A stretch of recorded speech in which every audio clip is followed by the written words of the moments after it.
Doutor, o que acontece se eu não operar a fimose?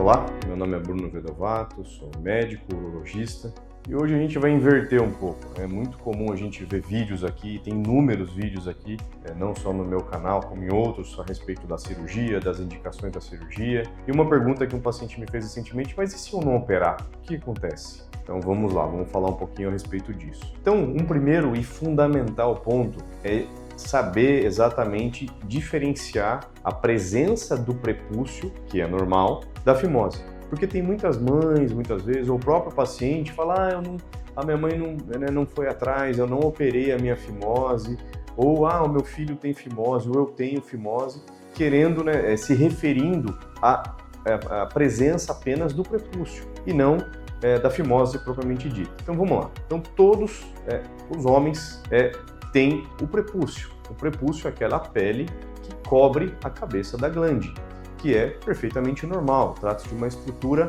da anatomia natural do pênis. E por haver esse prepúcio, o mais importante é que o paciente aprenda desde cedo a retrair de forma adequada essa pele para manter sempre uma boa higiene da glande, que é a região que fica aí coberta pelo prepúcio. Então, a existência do prepúcio não é sinônimo de fimose. A gente precisa deixar isso bem claro. E o mais importante naqueles pacientes que têm o prepúcio é que eles tenham o costume, o hábito de recolher essa pele na hora do banho, manter a higiene adequada, ou eventualmente viu que acumulou um pouco de secreção, às vezes num dia um pouco mais quente, enfim, sempre manter a região ali da glande, ver ali a região do sulco coronal, que é a região em volta do fim da cabeça, entre a cabeça e o começo da pele, que é onde geralmente acumulam as secreções, sempre manter essa região bem higienizada. E se o paciente consegue expor de forma tranquila, sem dor, sem incômodo, seja com pênis em flacidez ou seja com pênis em ereção, expor bem a glande, não há necessidade de fazer nada. Isso é uma estrutura normal do pênis, tá? Não há necessidade de cirurgia. Ao contrário daqueles pacientes que têm realmente a fimose, que por definição é a dificuldade ou impossibilidade de exposição adequada da cabeça do pênis. Tá? E quando existe então um anel de pele mais estreito, um anel que perdeu ali a sua elasticidade, um anel de pele que não estica mais e que dificulta o paciente de expor adequadamente a glande, de se higienizar, ou às vezes até, em casos um pouco mais leves, mais sutis, o paciente tem essa dificuldade com o pênis em ereção, que não deixa de ser uma fimose também. É para aquele paciente que no dia a dia, para tomar banho, ele consegue retrair bem, ele lava e tudo, mas na hora da relação, quando o pênis ganha diâmetro, aquela pele estica, aquela pele ali inelástica, aquele anel de fimose estica e por vezes racha, fazem ali fissuras e que perpetuam o problema, tá?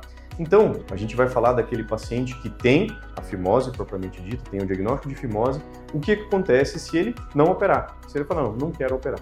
Então, assim, primeiro, na infância, se esse paciente não opera, o que pode acontecer? Pode aumentar o risco de balanopostites, por não ter uma higiene adequada da região.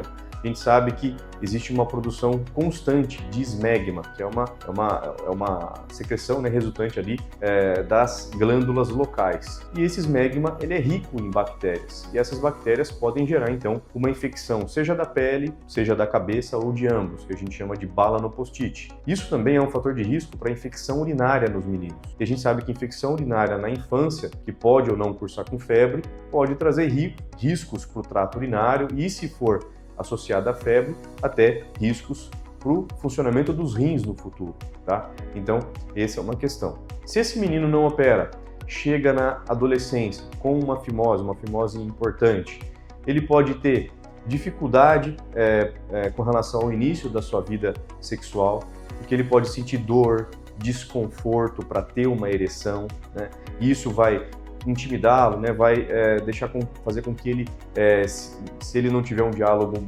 aberto com os pais, ele vai evitar o contato sexual. Isso pode trazer problemas ali de convívio, de autoestima, de confiança, enfim, pode trazer até problemas psicológicos. Então, tem essa questão também. Uma pergunta comum que eu recebo é se o fato de não operar a fimose se vai atrapalhar o desenvolvimento do pênis. Isso a princípio não acontece, porque a pele é elástica, né? Existe ali a sua elasticidade e ela não vai dificultar o crescimento do pênis.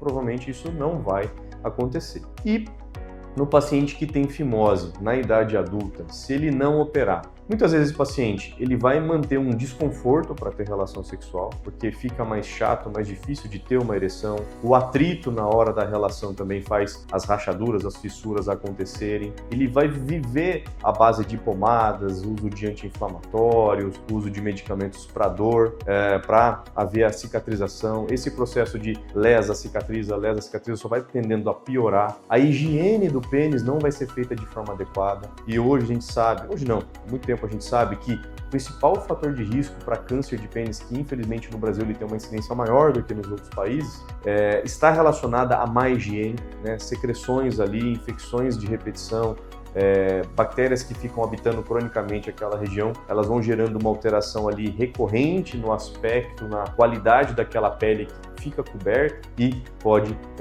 precipitar, fazer evoluir uma lesão cancerígena no pênis, tá? Então, principalmente são esses os desfechos, né? Na infância, aumento de risco de infecções urinárias e infecções na ponta do pênis, as balanopostites. Na adolescência, um prejuízo do início da vida sexual do menino e, lógico, também as questões relacionadas à higiene, tá?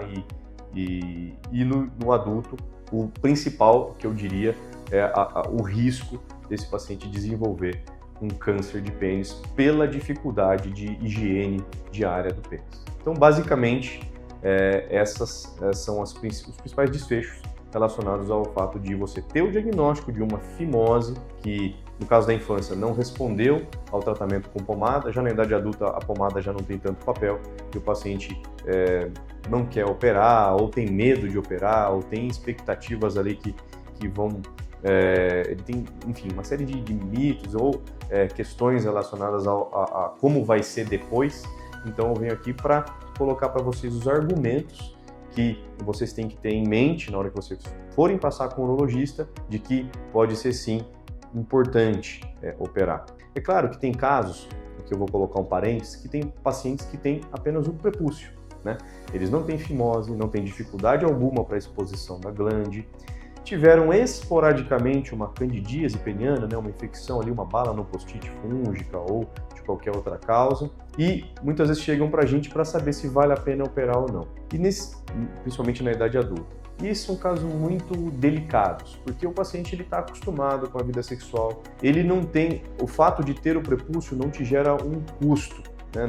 Ou seja, esse paciente não tem ali um problema de fato. Muitas vezes você tirar o prepúcio, propor a cirurgia num paciente desse, você vai mudar um pouco a dinâmica da vida sexual dele, querendo ou não. E também, lógico, vai ter um impacto estético em como ele enxerga o próprio pênis. Então, nesses casos, eu sou muito relutante em indicar a cirurgia. Porque eu quero fazer, porque eu ouvi falar que faz bem, porque você não vai ter uma relação de custo-benefício tão clara, tão favorável. E se o paciente se arrepender, não tem o que fazer. Não tem como recolocar a pele ali no lugar. Tá? Então, para vocês entenderem como a gente avalia e, naqueles casos com fimose diagnosticada, o porquê, né, a importância de operar. Tá bom? Espero que eu tenha ajudado vocês. É uma questão muito comum, prevalente e vale aí esse esclarecimento. E, como sempre, se você ficou até aqui ao final, porque você gosta do nosso conteúdo, então é importantíssimo você dar aquela curtida, compartilhar os vídeos aí com amigos, familiares, e também te convido também para me seguir nas demais mídias sociais, Facebook e Instagram. Tá certo? Um grande abraço e até o próximo. Tchau, tchau.